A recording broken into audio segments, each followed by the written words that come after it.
হযরত সুলাইমান আলাইহিস সালাতু ওয়াস সালাম বলেন, ক্বালা সানানজুর আসাদাকতাম কুনতা মিনাল কাযিবিন। তুমি লম্বা চড়া ওয়াজ করেছো, ঠিক আছে, আমি এখন দেখব আসাদাকতাম কুনতা মিনাল কাযিবিন, তুমি সত্যবাদী নাকি মিথ্যাবাদী, তোমার এই কথা সঠিক আছে না নাই আমি একটু যাচাই করব। উনি তখন ইযহাব বিকিতাবি হাযা ফাআলকি ইলাইহিম থুম্মা তাওয়াল্লা আনহুম ফানজুর মাযা ইয়ারজিউন। হযরত সুলাইমান আলাইহিস সালাতু ওয়াস সালাম নিজ হাতে একটা পত্র লিখলেন, চিঠি লিখলেন, লেখা বলতেছে, তুমি যাইস আমার কাছে খবর কইছো এলাকার, ওই এলাকাতে যাও, ওই মহিলার রাজপ্রাসাদে যাও, এই চিঠি নিয়ে তুমি ওখানে ফালাও, এই মহিলার ঘরের ভিতরে এটা রাখো, রাখার পরে তুমি আড়ালে থাকবা, লুকিয়ে থাকবা। এই মহিলা এই চিঠি দেখে তার প্রতিক্রিয়া কি আসে এটা তুমি আমাকে পরবর্তীতে না জানাইবা। এটাই তোমার, তুমি যে বলছো এটা সঠিক না মিথ্যা এটা আমি যাচাই করব। হযরত সুলাইমান আলাইহিস সালাতু ওয়াস সালাম একটা চিঠি লিখে তখন এই হুদহুদকে দিয়ে দিলেন। কিতাবের মধ্যে আসছে এই হুদহুদ টুটে করে নিয়েছেন অথবা ডানাই করে নিয়েছেন, নিয়ে ওখানে রেখে এই হুদহুদ এক পাশে দাঁড়িয়ে রয়েছেন চুপ করে। কি করে দেখবে? রানী যখন সকালবেলা ঘুম থেকে উঠছে, সূর্যকে সেজদা করবে, উঠে দেখে তার ঘরের ভিতরে এক চিঠি পড়ে আছে, এক কাগজ পড়ে আছে। সে হাতে নিল, হাতে নিয়ে দেখে যে এটার মধ্যে একটা সুন্দর পত্র লেখা। তখন এই চিঠি দেখে তার ভিতরে কম্পন সৃষ্টি হয়ে গেছে। তার যে সভাসদ ছিল, তার যে সংসদ ছিল, এই সংসদের সংসদ যারা সংসদ সদস্য, এই সংসদ সদস্যের সংখ্যা ছিল 312 জন। কতজন? 312 জন। আমাদের দেশের সংসদ সদস্য কয়জন হয়? বরাবর 300। আমাদের দেশের সংসদ সদস্য কয়জন হয়? বরাবর 300 আসন না আমাদের দেশে, ওখানে ছিল 312টা। আবার প্রত্যেকের অধীনে ছিল 10,000 করে লোক, মানে বিশাল জনসভা উনার, এই বিলকিস রানীর সংসদ, মহাসংসদ। উনি তখন পরদিন এই চিঠি যখন পাইছে, পাইয়ে সবাই রে ডাকলো, ডাইকা বলতেছে, ক্বালাত ইয়া আইয়ুহাল মালাউ ইন্নী উলকি আলাইয়া কিতাবুন কারীম। হে আমার মন্ত্রী পরিষদ বর্গ, আমার কাছে তো একটা সম্মানিত চিঠি এসেছে, আমার কাছে একটা সম্মানিত চিঠি এসেছে। দেখেন, একজন বিধর্মী রানী, পুরা দেশের ক্ষমতা তার কাছে আছে, সব কর্তৃত্ব তার কাছে আছে, একটা পত্রকে পেয়ে তার ভিতরটা কম্পন সৃষ্টি হয়ে গেছে এবং তার পুরা মন্ত্রী পরিষদকে ডেকে সে বলতেছে, আমার কাছে একটা সম্মানিত চিঠি চলে আসছে, যেই চিঠি ইন্নাহু মিন সুলাইমান ওয়া ইন্নাহু বিসমিল্লাহির রহমানির রহিম। যেই চিঠিটা এসেছে হযরত সুলাইমানের কাছ থেকে এবং যেই চিঠির শুরু হয়েছে আল্লাহর নামে, যিনি রহমান এবং রহিম। চিঠি লিখেছেন হযরত সুলাইমান বিসমিল্লাহির রহমানির রহিম। এজন্য প্রতি কাজের শুরুতে বিসমিল্লাহ আছে না নাই? আপনাদের এলাকার, আমি মাগরিবের পরে আইসা শুনেছি, আপনাদের এলাকার অত্যন্ত শ্রদ্ধাভাজন সম্মানিত ইমাম সাহেব উনি বিসমিল্লাহ নিয়ে আলোচনা করেছেন। এই বিসমিল্লাহ প্রতি কাজে যারা পড়ে তাদের প্রত্যেক কাজেই বরকত হয়। এজন্য আমরা পড়ব তো ইনশাআল্লাহ বিসমিল্লাহ।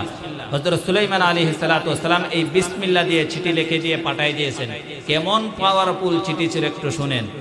এই বিলকিস রানী তখন বলতেছেন, আল্লাহ তাআলু আলিয়া ওয়া আতুনি মুসলিমিন। চিঠির মধ্যে যা লেখা ছিল, প্রথম ছিল বিসমিল্লাহ, এরপরে ছিল আল্লাহ তাআলু আলিয়া ওয়া আতুনি মুসলিমিন।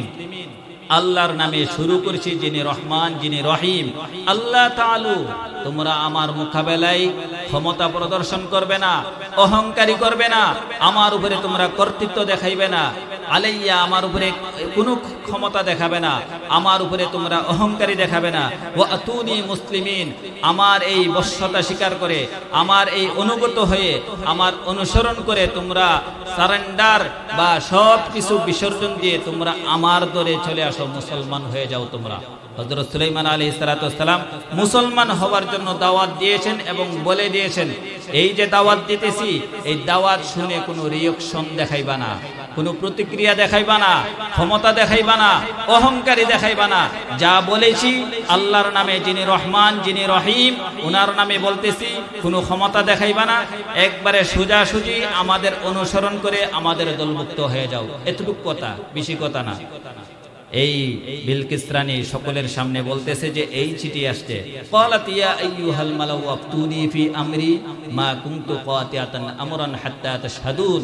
তখন ওনার মন্ত্রী পরিষদদেরকে উল্লেখ করে লক্ষ্য করে বলতেছেন, ও আমার মন্ত্রী পরিষদ বর্গ, তোমরা সকলেই বিশেষভাবে অবগত আছো যে তোমাদের কোনো পরামর্শ ছাড়া আমি কোনোদিন কোনো কাজ করি না। এই যে আমার কাছে একটা সম্মানিত চিঠি এসেছে, এই ব্যাপারে কি করতে পারি তোমরা আমাকে পরামর্শ দাও। পরামর্শ করে আপনারা কাজ করেন তো? যেই ঘরে, যেই দেশে, যেই এলাকাতে, যেই পরিবারে পরামর্শ করে কাজ করে হয়, সেই পরিবারে আল্লাহ তাআলা বরকত দেন। আপনি যদি কোনো কাজ পরামর্শ না করে করেন, দেখবেন যে আপনি টেনশনে আছেন। বাজারে গিয়ে আপনি মাছ কিনা লেছেন, গুড়া মাছ 2 কেজি, টেনশন কাজ করবো যে কিনছি যে বাড়ির যে জামু বানাই তারপর অনুমতি যে লইলাম না। যদি অনুমতি ছাড়া আপনি পরামর্শ ছাড়া 2 কেজি গুড়া মাছ নিয়ে আসেন, এমনও হইতে পারে যে এই মাছ আপনার কপালে আবার ছুঁড়ে মারতে পারে, পারে কি পারে না? এজন্য প্রতি কাজে পরামর্শ করলে আল্লাহ তাআলার পক্ষ থেকে বরকত হয়, খায়ের ও বরকত, ক্ষতি থেকে হেফাজত, হইতে হই না বেইজ্জত, আসে আল্লাহর রহমত। এটা হইল পরামর্শ। তাবলীগের মধ্যে দেখেন বাইরে আমাদেরকে সুন্দর শিখা। কে কে তাবলীগে গেছেন হাত দেখান তো দেখি। তাবলীগের মধ্যে এই পরামর্শের লাভ শোনান আমাদেরকে। আসে আল্লাহর রহমত, ক্ষতি থেকে হেফাজত, হইতে হই না বেইজ্জত, জুরমিল মোহাব্বত।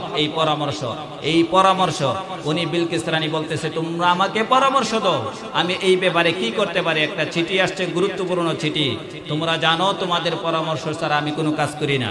তখন এই মন্ত্রী পরিষদ কি কথা বলে একটু শুনেন। ওই মন্ত্রী পরিষদ গুলো বলতেছে, ক্বালু নাহনু লু কুওয়াতি ওয়া লু বাসিন শাদীদ। আপনি তো জানেন আমরা অনেক শক্তিশালী এবং লড়াকু যোদ্ধা, আমাদের তো ক্ষমতা আছে, আমরা পুরা এলাকা শাসন করি, আমরা কত শক্তিশালী এবং লড়াকু যোদ্ধা। আমরা এতটাই শক্তিশালী, যেই শক্তিশালী যেমন আমাদের দেশেও শক্তিশালী, তারা প্রমাণ করেছিল যে আমরা করোনার চাইতে বেশি শক্তিশালী। এমন ঘোষণা আপনারা শুনতে পাচ্ছিলেন না? আরে আমাদের দেশে একজন ঘোষণা দিয়েছিল না যে আমরা করোনার চাইতে শক্তিশালী। তাদের পতন হয়েছে কি হয় নাই? পৃথিবীতে কোনো শক্তিশালী বলতে কোনো কিছু আছে? একজন সর্বশক্তিশালী, তিনি কে? আল্লাহ।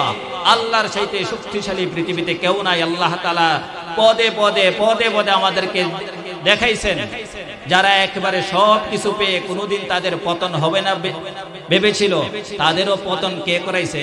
আল্লাহ তাআলা করাইছেন। এই বিলকিস রানীর সদস্যরা তখন বলছিল, ক্বালু নাহনু লু কুওয়া ওয়া লু বাসিন শাদীদ। আপনি জানেন যে আমরা অনেক শক্তিশালী এবং লড়াকু যোদ্ধা।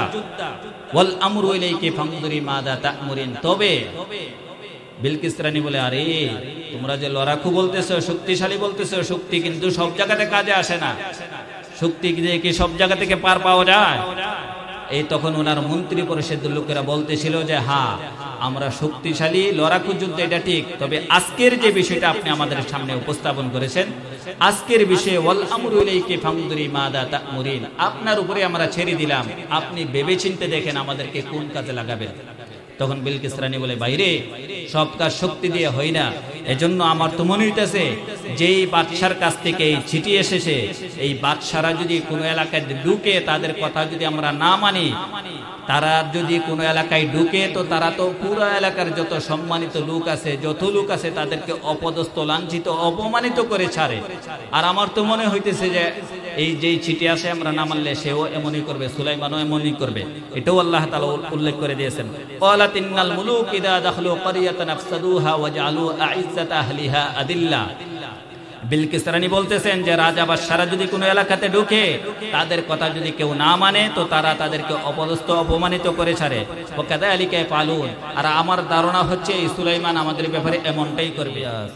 زهد عيسى قوة موسى هيبة سليمان وعلم الخضر وصلى الله تعالى عليه وعلى آله وأصحابه وأتباعه إلى يوم الدين. أما بعد، فأعوذ بالله من الشيطان الرجيم. بسم الله الرحمن الرحيم. فتبسم ضاحكا من قولها وقال رب أوزعني أن أشكر نعمتك التي أنعمت علي وعلى والدي وأن أعمل صالحا ترضاه وأدخلني برحمتك في عبادك الصالحين. وقال رسول الله صلى الله عليه وسلم: لن يفلح قوم ولوا أمرهم امرأة أو كما قال النبي عليه الصلاة والسلام আমরা সকলেই মুহাব্বতের সাথে দুরূদ ইব্রাহিম পড়ি আল্লাহুম্মা সাল্লি আলা মুহাম্মাদিন ওয়া আলা আলি মুহাম্মাদ কামা সাল্লাইতা আলা ইব্রাহিম ওয়া আলা আলি ইব্রাহিম ইন্নাকা হামিদুম মাজিদ আল্লাহুম্মা বারিক আলা মুহাম্মাদিন ওয়া আলা আলি মুহাম্মাদ কামা বারাকতা আলা ইব্রাহিম ওয়া আলা আলি ইব্রাহিম ইন্নাকা হামিদুম মাজিদ سبحانك لا علم لنا إلا ما علمتنا إنك أنت العليم الحكيم رب اشرح لي صدري ويسر لي أمري واحلل عقدة من لساني يفقهوا قولي رب زدني علما الحمد لله मेरे मुहतरम प्यारे हाजिरीन अल्लाह जल्ला शानुहु अम्मा नवालुहुर दरबारे असंख्य गणित शुकुर और सुजूद যে রব্বে করিম অত্যন্ত দয়া করে মায়া করে মহব্বত করে সুস্থ সবল রেখে আমাদের হায়াতকে দীর্ঘায়িত করে আজকের এই মুহূর্ত পর্যন্ত দুনিয়াবি সমস্ত ঝামেলা থেকে ফারেক করে আজকের জন্য এই মুহূর্তের জন্য দুনিয়ার সবচেয়ে উত্তম জায়গাতে আসার জন্য বসার জন্য কবুল করেছেন এজন্য দয়াময় রব্বে করিমের দরবারে আমরা সকলেই কালিমাতুশ শুকর করি আলহামদুলিল্লাহ লক্ষ কোটি দুরূদ ও সালাম বিশ্বনবী শেষ নবী মহান নবী শ্রেষ্ঠ নবী রহমাতুল লিল আলামিন শফিউল মুযনিবিন খাতামুন নবিয়্যিন সাইয়্যিদুস সাকলাইন ইমামুল মুরসালিন আনিসুল গারিবিন সাহিবে কাবা কাউতাইন ইমামুল কিবলাতাইন মাহবুবে রব্বুল মাশরিকাইন ওয়া রব্বুল মাগরিবাইন وسيلتنا في الدارين شفيع آدم رسول أكرم رحمة عالم نبي العرب العظام حبيب كبرياء أشراف الأنبياء سيد الأنبياء شافي محشر ساقي كوثر آقي نمدر مدنه كتاجدار آفتاب نبوة فخر موجودات سيد المخلوقات حضرت محمد رسول الله صلى الله عليه وسلم ربر সর্বোপরি শুকর যে আল্লাহ তাআলা আমাকে আপনাকে এই অত্র এলাকার মধ্যে অনেক মানুষের থেকে যাচাই বাছাই করে আজকের এই জান্নাতি বাগানে নিয়ে এসেছেন এজন্য পুনরায় শুকরিয়া করি আলহামদুলিল্লাহ এটা এমন এক মজলিসে আল্লাহ তাআলা আমাকে আপনাকে এনেছেন দয়া করে মায়া করে মহব্বত করে যেই মজলিসটা শেষে রব্বে কারিমের পক্ষ থেকে একজন ঘোষণাকারী এই বলে ঘোষণা করে দিবেন যে আনকুমু মাগফুরুল লাকুম হে মজলিসের মধ্যে বসনেওয়ালা লোকেরা তোমরা এমন ভাবে উঠো যে আল্লাহ তাআলা তোমাদেরকে maaf করে দিয়েছেন কদ বুদ্দিলা সাইয়্যাতিকুম হাসানাত শুধু আল্লাহ তাআলা maaf করে দিয়েছেন বিষয়টা এমন নয় যে আল্লাহ তাআলা তোমাদের যে সগীরা গুনাহ খাতা ছিল ছোট ছোট যে গুনাহ খাতা ছিল এগুলো আল্লাহ তাআলা তোমাদের নেকির দ্বারা পরিবর্তন করে দিয়েছেন এই জন্য এই ঘোষণাটা আসবে মজলিসের একবারে শেষ সময়ে আমরা শেষ সময় পর্যন্ত থাকার জন্য সবাই তৈরি আছি তো ইনশাআল্লাহ এজন্য মুহতারাম হাজিরিন কোরআনের মজলিসটা কিন্তু আজকে এখানে শেষ দিন তো একজন বক্তা যখন উঠে আরেকজন বক্তা যখন বসে ফাঁকে যে একটা গ্যাপ থাকে এই গ্যাপটার ভিতরে মানুষ হিসাবে অনেক সময় হাজত হয় প্রয়োজন হয় একটু বেড়ে যাবেন আবার চলে আসবেন যেহেতু এটা হইতে গেলে আরো এক বছর পরে হবে এছাড়া আর হবে না এজন্য আমরা শেষ পর্যন্ত বসবো তো ইনশাআল্লাহ আমি আপনাদের সামনে আল্লাহ তাআলা কালামুল্লাহ শরীফ থেকে তেলাওয়াত করেছি সূরাতুন নমলের আয়াত এই কুরআনুল কারীমের মধ্যে আল্লাহ তাআলা সূরা দিয়েছেন 114টা সূরা কতটা সূরা 114টা সূরা আল্লাহ তাআলা এই কুরআনুল কারীমের মধ্যে দিয়েছেন এর মধ্যে যেই সূরা থেকে আয়াত তেলাওয়াত করেছি সেটা হলো সূরাতুন নমল মানে পিপিলিকার সূরা আল্লাহ তাআলা এই কোরআনের মধ্যে সূরাতুল বাকারা নামেও একটা সূরা দিয়েছেন অর্থাৎ গাভীর সূরা গরু আল্লাহ তাআলা এই কুরআনুল কারীমের মধ্যে সূরাতুন নাহল একটা সূরা দিয়েছেন হইলো মৌমাছির নামের সূরা আল্লাহ তাআলা এই কুরআনুল কারীমের মধ্যে সূরাতুল আনকাবুত দিয়েছেন মানে মাকড়সার নামের সূরা দেখেন এই সূরাতুল এই কোরআনের মধ্যে ইনসানও আছে সূরা নাসও আছে মানুষের নামেও সূরা আছে কিন্তু আল্লাহ তাআলা পিপিলিকার নামে সূরা দিয়েছেন গাভীর নামে সূরা দিয়েছেন মাকড়সার নামে সূরা দিয়েছেন কারণ আছে না নাই অনর্থক দিয়েছেন আজকে আমরা এই সূরাতুন নমল পিপিলিকার নামে কেন সূরাটা আল্লাহ তাআলা দিলেন ওখান থেকে আমরা আলোচনা শুনব যে আয়াতে কারিমা তেলাওয়াত করেছি সেটা ছিল হযরত সুলাইমান আলাইহিস সালাতু ওয়াস সালামের একটা দোয়া আল্লাহ তাআলা বলেন যে ওয়ালাকাদ আতাইনা দাউদা ওয়া সুলাইমানা ইলমা, আমি আল্লাহ তাআলা দাউদ আর সুলাইমান এদেরকে প্রজ্ঞা দিয়েছি, এলেম দিয়েছি, বিদ্যা বুদ্ধি দিয়েছি। বিদ্যা বুদ্ধিকে আল্লাহ তাআলা সবাইকে দেন না। তো ওনাদেরকে বিদ্যা বুদ্ধি দেওয়ার কারণে ওনারা কি করেছেন? ওয়াকাল আলহামদুলিল্লাহিল্লাযী ফাদ্দালানা আলা কাসীরিম মিন ইবাদিহিল মুমিনিন। হযরত দাউদ আর হযরত সুলাইমান আলাইহিস সালাতু ওয়াস সালাম ওনারা এই বিদ্যা বুদ্ধি পেয়ে আল্লাহ তাআলা শুকরিয়া করলেন যে আলহামদুলিল্লাহ, সমস্ত প্রশংসা কার? আল্লাহ। আমরা যখন কোনো নিয়ামত প্রাপ্ত হইব আমরা একজনের প্রশংসা করব, তিনি কে? আল্লাহ। ওনারা বললেন আলহামদুলিল্লাহ আল্লাযী ফাদ্দালানা আলা কাসীরিম মিন ইবাদিহিল মুমিনিন। ওই সত্তার প্রশংসা, ওই আল্লাহ তাআলার প্রশংসা যিনি আমাদেরকে অনেকগুলো মুমিন বান্দাদের উপরে প্রাধান্য দিয়েছেন, ফজিলত করেছেন, বৈশিষ্ট্য দিয়েছেন। আমাদেরকে অনেকগুলো মুমিন বান্দাদের উপরে আমাদেরকে শ্রেষ্ঠত্ব যিনি দিয়েছেন, ওনার প্রশংসা। এরপরে সুলাইমান আলাইহিস সালাতু ওয়াস সালামের ছেলে সুলাইমান আলাইহিস সালাতু ওয়াস সালাম দাউদ আলাইহিস সালাতু ওয়াস সালামের ছেলে, উনি বলেন ওয়ারিসা সুলাইমান ও দাউদ ওয়া ক্বালা ইয়া আইয়ুহান নাস উল্লিমনা মানতিকাত তায়র ওয়া উতিনা মিন কুল্লি শাই। হযরত সুলাইমান আলাইহিস সালাতু ওয়াস সালাম উনার বাবার ওয়ারিস সূত্রে উনি কি পাইছেন? বিদ্যা বুদ্ধি পেয়েছেন। আল্লাহ তাআলা উনার বাবাও ছিলেন নবী, উনাকেও বানাইছেন নবী, এমন নবী বানাইছেন এবং পাশাপাশি উনাকে আল্লাহ তাআলা রাজত্ব দিয়েছিলেন। পৃথিবীতে সমগ্র পৃথিবীর অধিকাংশ অংশে রাজত্ব করেছেন চারজন মানুষ, এর মধ্যে দুইজন হইল মুসলমান আর দুইজন হইল কাফের। দুইজন মুসলমানের মধ্যে একজন হইল হযরত সুলাইমান আলাইহিস সালাতু ওয়াস সালাম, আরেকজন হইল বাদশা যুলকারনাইন, আরেকটা হইল নমরুদ, আরেকটা হইল বখতেনসর। কাফেরদের মধ্যে দুইজন। ওনারা পৃথিবীর অধিকাংশ এলাকা জুড়ে ওনারা রাজত্ব করেছেন, পুরা পৃথিবী না, তবে পৃথিবীর অধিকাংশ এলাকা জুড়ে ওনাদের রাজত্ব ছিল, কর্তৃত্ব ছিল। তো হযরত সুলাইমান আলাইহিস সালাতু ওয়াস সালামকে আল্লাহ তাআলা কেমন বাদশা বানাইছিলেন, কেমন রাজা ছিলেন, একটু আমরা শুনি আজকে মন দিয়ে। উনি বলেন যে ইয়া আইয়ুহান নাস, হে মানুষ সম্প্রদায়, উল্লিমনা মানতিকাত তায়র, আল্লাহ তাআলা আমাদেরকে শিক্ষা দিয়েছেন পাখিদের ভাষা। হযরত সুলাইমান আলাইহিস সালাতু ওয়াস সালামকে রাজা বানানোর পাশাপাশি আল্লাহ তাআলা শিক্ষা দিয়েছেন পাখিদের ভাষা। আপনারা কি পাখিদের ভাষা বুঝেন? পিপিলিকার ভাষা বুঝেন? এই পিপিলিকার কথাও বুঝতেন হযরত সুলাইমান আলাইহিস সালাতু ওয়াস সালাম। এজন্যই এই সূরার নাম সূরাতুন নমল দেওয়া হয়েছে, আসবে ঘটনা সামনে। তো উনি বলেন যে আল্লাহ তাআলা আমাদেরকে পাখিদের ভাষা শিক্ষা দিয়েছেন। ওয়া উতিনা মিন কুল্লি শাই, এবং এর পাশাপাশি আল্লাহ তাআলা অনেক নাজ নিয়ামত আমাদেরকে দিয়েছেন। ইন্না হাদা লাহুয়াল ফাদলুল মুবিন, এই যে আল্লাহ তাআলা আমাদেরকে এত কিছু দিয়েছেন, এটা আল্লাহ তাআলার সুস্পষ্ট একটা অনুগ্রহ, আল্লাহ তাআলাই দিয়েছেন। উনি এই রাজা হইলেন, বাদশাহ হইলেন, উনাকে আল্লাহ তাআলা পাখির উপরে রাজত্ব করার ক্ষমতা দিলেন, জিনের উপরে রাজত্ব করার ক্ষমতা দিলেন, বাতাসকে উনার অনুগত করে দিলেন। উনি বলেন যে ইন্না হাদা লাহুয়াল ফাদলুল মুবিন, এটা রব্বে কারীমের পক্ষ থেকে সুস্পষ্ট একটা অনুগ্রহ। আমরা তো কোনো কিছু একটু ক্ষমতা পাইলে, সম্পদশালী হইলে, শিক্ষা দীক্ষায় প্রাপ্ত হইলে তখন আমরা আর চোখে দেখি না, চোখে মুখে অন্য কাউকে দেখি না, আরো গরম দেখাই যে না আমার বলে হইছি, কোন বেটার কারণে আমার এরকম ক্ষমতা হয়েছে না, আমি নিজ বলে হইছি। এটা বলা যাবে না, এটা বলা যাবে না। এগুলো কে করেছেন? শিক্ষা দীক্ষার মালিক বানাইছেন কে? সৌন্দর্য কে দিয়েছেন? সম্পদশালী কে দিয়েছেন? আপনাকে 5টা ছেলে দিয়েছেন কে? আপনাকে 2টা মেয়ে দিয়েছেন কে? অনেকে কত কান্নাকাটি করতেছে তার ছেলে নাই, অনেকে কত কান্নাকাটি করতেছে তার মেয়ে নাই, অনেকে কত কান্নাকাটি করতেছে দিন এনে দিন খা, তার কোনো উন্নতি নাই, আছে না নাই?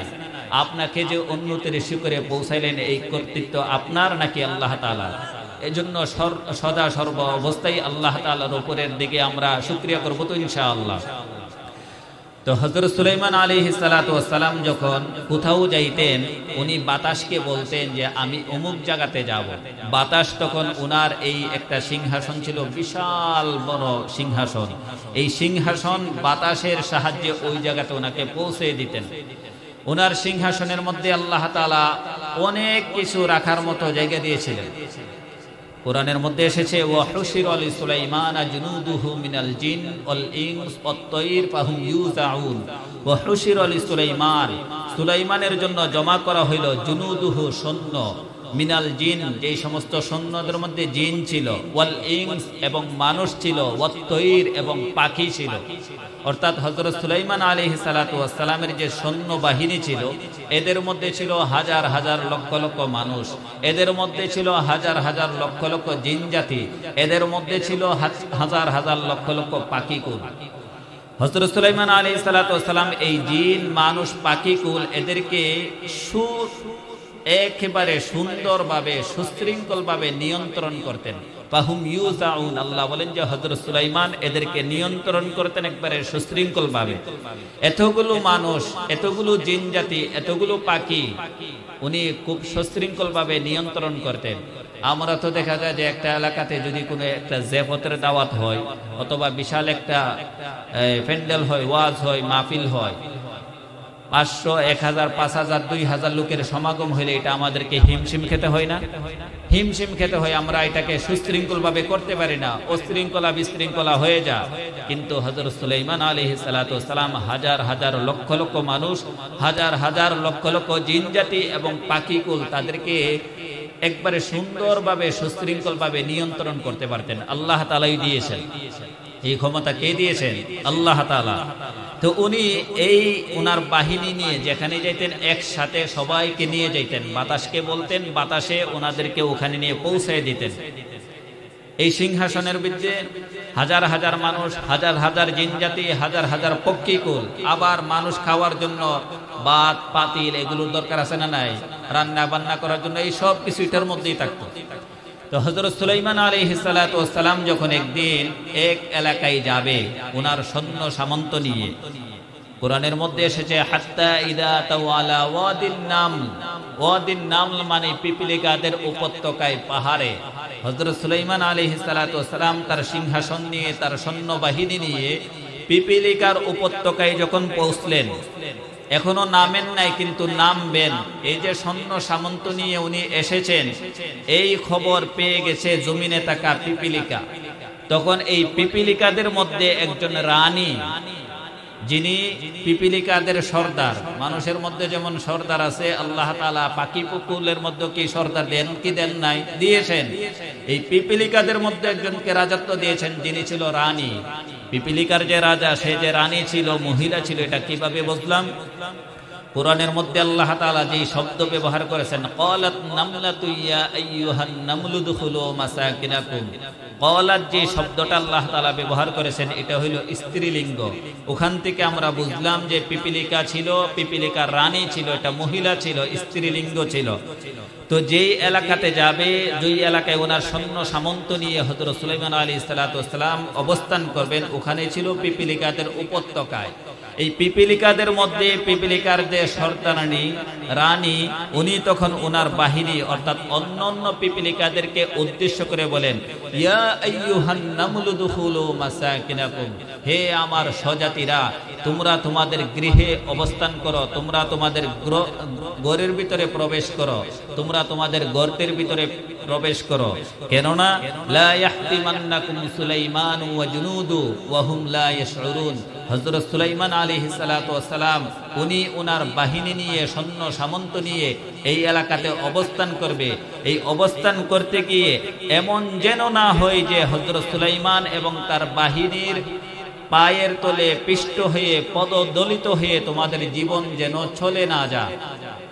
এজন্য এই পিপিলিকাদের রানী পিপিলিকাদেরকে উদ্দেশ্য করে বলতেছেন যে তোমরা তোমাদের গৃহে প্রবেশ করো, লা ইয়াহতিমান্নাকুম, যেন তোমাদেরকে পদপিষ্ট হতে না হয়, পদদলিত হতে না হয় সুলাইমান এবং জুনুদু এবং তার বাহিনীর, ওয়া হুম লা ইয়াশউরুন, এমত অবস্থায় যে তারা টেরও পাইছে না। আমাদের পায়ের নিচে পিপিলিকা পড়লে আমরা কি টের পাই? আমরা জানি? হ্যাঁ, অনেক সময় জানি। কখন এক জায়গায় গিয়ে আমরা অবস্থান করছি, কিছু লাল বাহিনী যখন আমাদের পায়ের মধ্যে কামড়াইতে শুরু করে তখন আমাদের টের পায়, এর আগ পর্যন্ত কি পায় না, টের পায় না। তো এই পিপিলিকাদের রানী বলতেছে যে তোমরা এমত অবস্থায় তাড়াতাড়ি দ্রুত তোমাদের গৃহে প্রবেশ করো, এমন যেন না হয় যে হযরত সুলাইমান এবং তার বাহিনী তাদের না জানা অবস্থায় তোমাদেরকে পায়ে পিষ্ট করে দেয়। কারণ একজন নবী এবং তার বাহিনী জেনে শুনে পিপিলিকা কি মারতে পারে? শুধু নবী না বাহিনী, যে কেউ, আমরা যারা মুসলমান জেনে শুনে কোনো ধরনের কোনো প্রাণীকে আমরা মারতে পারি না। হ্যাঁ, কোনো বিষাক্ত প্রাণী যদি হয় তাহলে মারার জন্য অনুমতি আছে। তো এই যে পিপিলিকা তার জাতিকে উদ্দেশ্য করে, তার জনগণকে উদ্দেশ্য করে এই বক্তব্যটা দিয়েছেন, এই বক্তব্যটা অন্য কেউ বুঝুক আর না বুঝুক, একজন বুঝেছেন, তিনি কে? হযরত সুলাইমান। প্রথম না বলছিলাম যে আল্লাহ তাআলা হযরত সুলাইমান আলাইহিস সালাতু ওয়াস সালামকে পাখিদের ভাষা শিখিয়ে দিয়েছেন, সমস্ত মাখলুকাতের ভাষা উনি বুঝতেন। এজন্য ওনার বাহিনীর মধ্যে যারা ছিল, একজন বুঝেছেন হযরত সুলাইমান। আল্লাহ তো জানেনই, আল্লাহর পরে মানুষের মধ্যে একজন জেনেছেন, তিনি কে? হযরত সুলাইমান। উনি যে বুঝছেন যে পিপিলিকা তার বাহিনীকে এই কথা বলেছেন, ফাতাবাসসামা, এই কথাটা শুনে হযরত সুলাইমান আলাইহিস সালাতু ওয়াস সালাম হেসে দিলেন, মুস্কি হাসে দিলেন। আমরা তো হাসি, হাসি না? হাসি, অট্ট হাসি দিলে কিন্তু নামাজ ভেঙে যায়। নামাজ কি কারণে ভাঙে? নামাজের মধ্যে অট্ট হাসি দিলে, যে নামাজ ভঙ্গের কারণের মধ্যে একটা আছে যে উচ্চ স্বরে হাসি দেওয়া, মানে উজু ভেঙে যায়, এজন্য নামাজ ভেঙে যায়। তো উচ্চ হাসি, যেই হাসি দিলে উজু ভেঙে যায়, নামাজ ভেঙে যায়, এটা খারাপ না ভালো? এটা খারাপ। তো উচ্চ হাসি দেওয়া যাবে? সদা সর্ব অবস্থায় আমরা হাসবো, তবে হাসিটা যেন হয় কি? মুস্কি হাসি। হাসি পেলে হাসতে পারো, হাসিতে নেই বাধা। কথায় কথায় হাসলে পরে লুকে বলবে গাদা।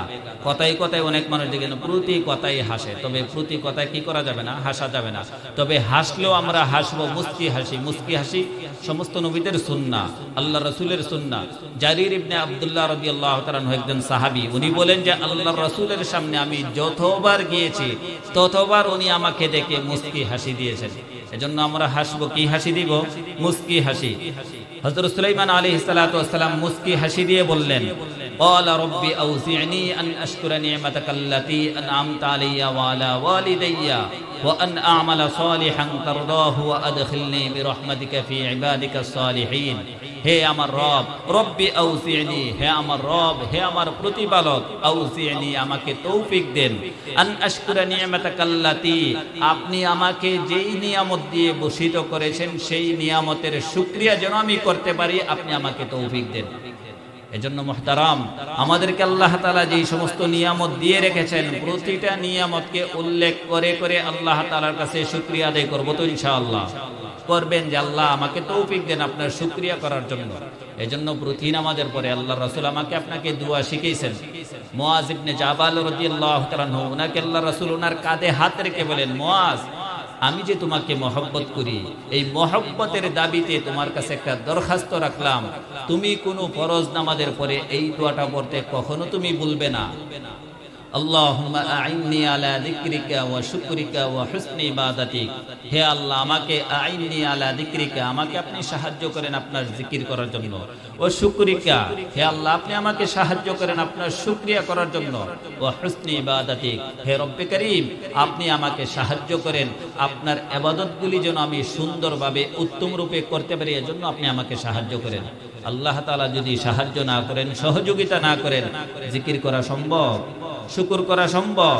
আল্লাহ তাআলার ইবাদত বন্দেগী সুন্দরভাবে করা সম্ভব? এজন্য প্রতি নামাজের পরে আল্লাহর রাসূল সাহাবীকে বলতেছেন, দেখেন বিষয়টা এমন যে সাহাবায়ে কেরাম রাসূলকে তো মহব্বত করেনই, নবী বলেন যে হে মুআজ, আমি যে তোমাকে মহব্বত করি, এই মহব্বতের দাবিতে বলতেছি, তুমি কোন নামাজের পরে এই দোয়াটা পড়তে কখনো ছাড়বে না। যারা এই দোয়া পড়ে আল্লাহ তাআলা তাদেরকে আল্লাহ তাআলার জিকির করার জন্য সহযোগিতা করেন, সাহায্য করেন, শুকরিয়া করার জন্য সহযোগিতা করেন, আল্লাহ তাআলার ইবাদত বন্দেগী সুন্দরভাবে করার জন্য আল্লাহ তাআলা তাদেরকে সাহায্য করেন।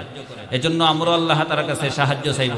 হযরত সুলাইমান আলাইহিস সালাতু ওয়াস সালাম একজন নবী, উনি আল্লাহ তাআলার কাছে তৌফিক চাইতেছেন, হে আল্লাহ, আপনি আমাকে তৌফিক দেন, আন আশকুরা নি'মাতাকাল্লাতী, আপনি আমাকে যেই নিয়ামত দিয়েছেন, আমাকে রাজত্ব দিয়েছেন, আমাকে পাখিদের ভাষা বোঝার মতো ক্ষমতা দিয়েছেন, এত এত নিয়ামত আপনি আমাকে দিয়েছেন, এটার জন্য আমি শুকরিয়া করতে পারি, আপনি আমাকে তৌফিক দেন।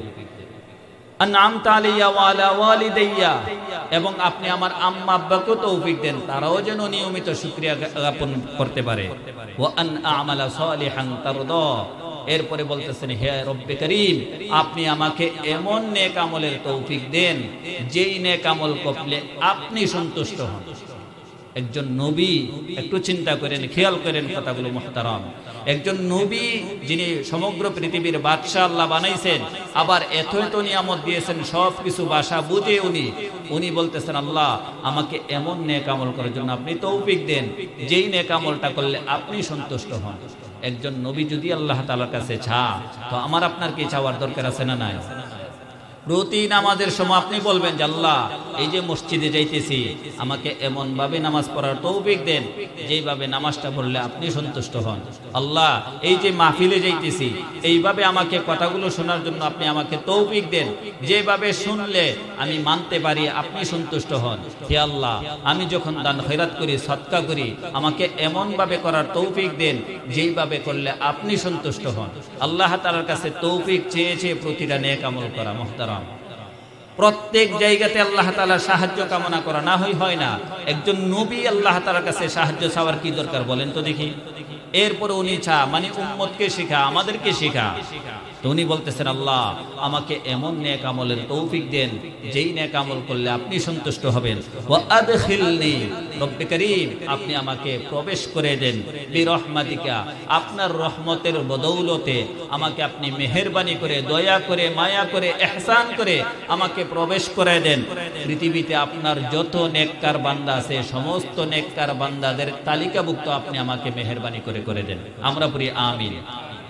মুহতারাম হাদিরিন, হযরত সুলাইমান আলাইহিস সালাতু ওয়াস সালাম এই দোয়া করেছেন, পৃথিবীতে যত নেককার বান্দা আছে তাদের তালিকাভুক্ত হওয়ার জন্য, তাদের কাতারে নিজের নামটাকে উঠানোর জন্য আল্লাহ তাআলার কাছে দরখাস্ত করেছেন। তো আমাদের দরখাস্ত করার দরকার আছে না নাই? আমাদের আল্লাহ তাআলার কাছে দরখাস্ত করার দরকার আছে না নাই? আল্লাহ, পৃথিবীতে যত নেককার বান্দা আপনি পাঠাইছেন তাদের সকলের কাতারে আমাদের সকলের নামগুলো আপনি লিপিবদ্ধ করে দেন। আমরা পড়ি আমিন। আল্লাহ তাআলার কাছে চেয়ে আমাকে আপনাকে নিতে হবে।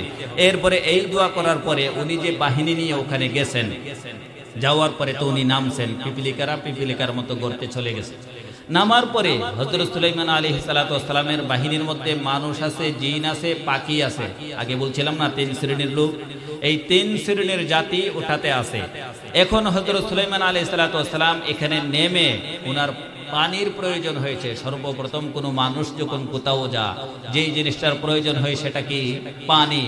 হাত ধুতে হয়, মুখ ধুতে হয়, অথবা পানি খেতে হয়। এই পানির অপর নাম কি? জীবন।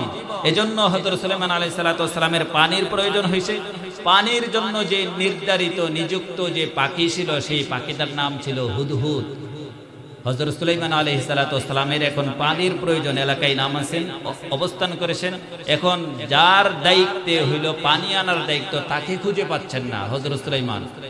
উনি তখন বলতেছেন, ওয়াতাফাক্কাদাত তায়রা ফাকালা মা লি আলা আরাল হুদহুদ আম কানা মিনাল গায়িবিন।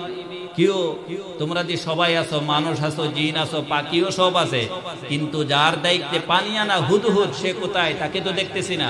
আম কানা মিনাল গায়িবিন, নাকি সে অনুপস্থিত? উনি প্রশ্ন করলেন।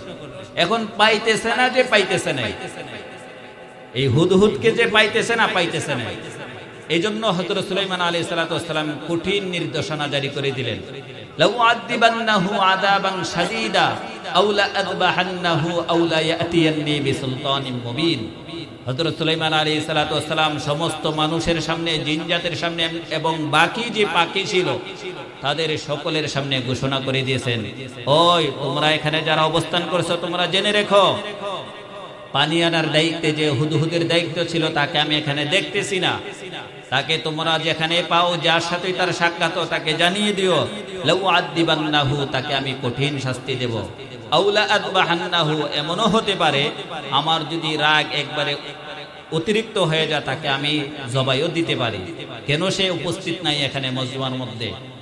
তাকে কঠিন শাস্তি দিব, অথবা তাকে হত্যা করে দিব, জবাই করে দিব। আও লা আযবাহান্নাহু আও লা ইয়াতিয়ান্নি বিসুলতানিন মুবিন, যতক্ষণ না পর্যন্ত সে অনুপস্থিত থাকার সুস্পষ্ট কারণ দর্শাইতে না পারে। হযরত সুলাইমান আলাইহিস সালাম কি বলছেন? যতক্ষণ না পর্যন্ত সে কেন অনুপস্থিত, এই অনুপস্থিত থাকার উপযুক্ত কারণ দর্শাইতে না পারে, যদি না পারে তাহলে তার জন্য কঠিন শাস্তি, এমনকি তাকে হত্যাও করে দিতে পারি, জবাইও করে দিতে পারি, তোমরা তাকে জানাই দিও। এখন এই আলোচনা যে ঘোষণা যে দিয়ে দিয়েছে, যারা মজমাতে ছিল সকলেই এই কথা শুনছে কি শুনেন নাই? মুহতারাম কথা বলেন, এই কথা শুনছে কি শুনেন নাই? সবাই শুনেছে। এখন হুদহুদ পাখি যিনি অনুপস্থিত, ওনার খবর আছে না নাই? আমরা যখন এলাকাতে কোনো অপরাধীর বিচার হয়, ওই অপরাধীর যখন কোনো আইন পাশ হয় এলাকাতে, ওই এলাকার অপরাধীর কানে এই খবর পৌঁছায় কি পৌঁছায় না? পৌঁছায়। পৌঁছাইলে পরে যিনি অপরাধী তার ভিতর কি করে? চিনচিন চিনচিন করে। এখন এই হুদহুদের সাথে অন্যান্য পাখিদের সাক্ষাৎ হয়ে গেছে। সাক্ষাৎ হওয়ার পরে অন্যান্য পাখিরা সর্বপ্রথম যে কথাটা বললো যে সান্দু তোমার খবর আছে, সান্দু তোমার কি আছে? খবর আছে। পানির প্রয়োজন, এই মুহূর্তে তোমাকে পাওয়া যাচ্ছে না, তুমি কোথায় ছিলে? যেই কঠিন নির্দেশনা জারি করে দিয়েছে, তোমাকে হয়তো হত্যা করে দিবে, না হয়তো তোমাকে কঠিন শাস্তি দিবে যদি তুমি কারণ দর্শে না। এরপরে হুদহুদ জিজ্ঞা, আমাকে কি শুধু হত্যা করে দিবে আর কঠিন শাস্তি দিবে, আর কিছু বললে নাই? হ্যাঁ বলছে। সেটা কি? ও কইছে তুমি যদি উপযুক্ত প্রমাণ পেশ করতে পারো তুমি কেন অনুপস্থিত ছিলে, তাহলে তোমাকে মাফ করা হবে। আর যদি উপযুক্ত নির্দেশনা তুমি উপস্থাপন না করতে পারো, তাহলে তোমার কঠিন শাস্তি অথবা তোমাকে জবাই, এছাড়া তোমার বিকল্প কোনো রাস্তা নাই। তখন হুদহুদ বলে, তাহলে আর টেনশন নাই, চিন্তা নাই। এই কথা যেহেতু কয়ে থাকে যে আমি উপযুক্ত কারণ দর্শালে আমাকে মাফ করে দেবে, তাহলে আমার আর কোনো চিন্তা নাই। হুদহুদ তখন অতি তাড়াতাড়ি দ্রুত নবী সুলাইমান আলাইহিস সালাতু ওয়াস সালামের কাছে চলে আসলেন। আসার পরে ফামাকাথা গায়রা বাঈদ, উনি বেশিক্ষণ অবস্থান করে নাই, তাড়াতাড়ি চলে আসছে। আয়েশা বলে, ফাকালা আহাততু বিমা লাম তুহিত বিহি ওয়া জিতুকা মিন সাবাইন বিনাবাই ইয়াকিন। আয়েশা হযরত সুলাইমান আলাইহিস সালাতু ওয়াস সালামকে বলে, হে আল্লাহর পয়গম্বর সুলাইমান, আমি তো এমন জিনিস জেনে এসেছি যেই জিনিস আপনিও জানেন না। কোন অপরাধী যদি যারা সালিশ করে এদেরকে বলে আমি তো এমন জিনিস জানি যেটা আপনিও জানেন না, তখন যারা সালিশকারক এদের কাছে কেমন লাগবে? আরে হযরত সুলাইমান আলাইহিস সালাতু ওয়াস সালাম বলেন, আরে কি কও, আল্লাহ তাআলা আমাকে সমগ্র পৃথিবীর বাদশা বানাইছেন, এত এত নিয়ামত দিয়েছেন, আর তুমি বলতেছো যে তুমি এমন জিনিস জেনে এসেছো যেটা আমিও জানি না, তাহলে তাড়াতাড়ি আমাকে বলো। তখন এই হুদহুদ পাখি তার বিস্তারিত ঘটনা বর্ণনা করেন। ওয়াজিতুকা মিন সাবাইন বিনাবাই ইয়াকিন, আমি তো সাবা এলাকা থেকে এক সুস্পষ্ট সংবাদ নিয়ে এসেছি আপনার কাছে। সাবা একটা এলাকা, ইয়ামান একটা রাষ্ট্র আছে। এই ইয়ামানের একটা রাষ্ট্রের এক জায়গাতে কিছু সাবা নামক এক গোষ্ঠীর কিছু লোক অবস্থান করত, বসবাস করত, যাদের কারণে পরবর্তীতে এই এলাকার নামই হয়ে গেছে সাবা গোত্র। সাবা এলাকার নাম ছিল না, কিছু একটা গোষ্ঠীর নাম ছিল। এই গোষ্ঠীর লোকেরা ওখানে অবস্থান করার কারণে, বসবাস করার কারণে শেষ পর্যন্ত এলাকার নাম সাবা হয়ে গেছে। জায়গাটা হলো ইয়ামান। হুদহুদ পাখি ইয়ামেনের সাবা দেশ থেকে ওনার কাছে একটা সংবাদ নিয়ে এসেছেন, সত্য সংবাদ। তখন আল্লাহ নবী হযরত সুলাইমান আলাইহিস সালাতু ওয়াস সালাম বলেন, আচ্ছা বলো তো তোমার এই সংবাদ আমাকে। তখন এই হুদহুদ বলে, ইন্নী ওয়াজাদতু মুরআতান তামলিকুহুম ওয়া উতিয়াত মিন কুল্লি শাই ওয়া লাহা আরশুন আযীম। হে আল্লাহর পয়গম্বর সুলাইমান, আমি যখন সাবা এলাকাতে গেলাম, ওখানে গিয়ে ইন্নী নিশ্চয়ই আমি পেয়েছি, ওয়াজাদতু আমি পেয়েছি, ইমরাআতান তামলিকুহুম একজন মহিলা পেয়েছি, একজন রানী পেয়েছি, তামলিকুহুম যিনি এই এলাকার মধ্যে রাজত্ব করেন। একজন মহিলা পাইছি, যেই মহিলা এলাকাতে কি করেন? রাজত্ব করেন, কর্তৃত্ব দেখান, জনগণের উপরে উনি ক্ষমতা দেখিয়ে চলেন। মানে ওই এলাকার রাজা হইল মহিলা, ওই এলাকার রাজা কি মহিলা, নেতৃত্ব দেয় মহিলা, প্রশাসক হইল মহিলা। ওই হুদহুদ পাখি যদি ইয়ামান দেশের সাবা এলাকাতে না গিয়ে আমাদের বাংলাদেশে চলে আসতো, তাহলে আইসা মহিলা শাসক পাইল কি পাইল না? আমাদের দেশেও যদি আইতো, বাংলাদেশও আইসা দেখলো যে যে কোনো একজন মহিলা নেতৃত্বে আছে। কথা ঠিক না বেটি? ওই হুদহুদ পাখি সাবা এলাকা থেকে একজন মহিলা নেতৃত্ব দেয়, এই কথা আয়েশা আল্লাহর রাসূলের কাছে বলতেছেন, হযরত সুলাইমানের কাছে বলতেছেন যে হে আল্লাহর নবী সুলাইমান, আমি তো এমন এলাকা থেকে এসেছি যেই এলাকাতে মহিলা রাজত্ব করে। নবীজি সাল্লাল্লাহু আলাইহি সিরিনে আছে যে তারা ফকিরের নামে, বন্ডের নামে, মাজারের নামে এই শিরিক কর্মকাণ্ডের সাথে লিপ্ত আছে না নাই?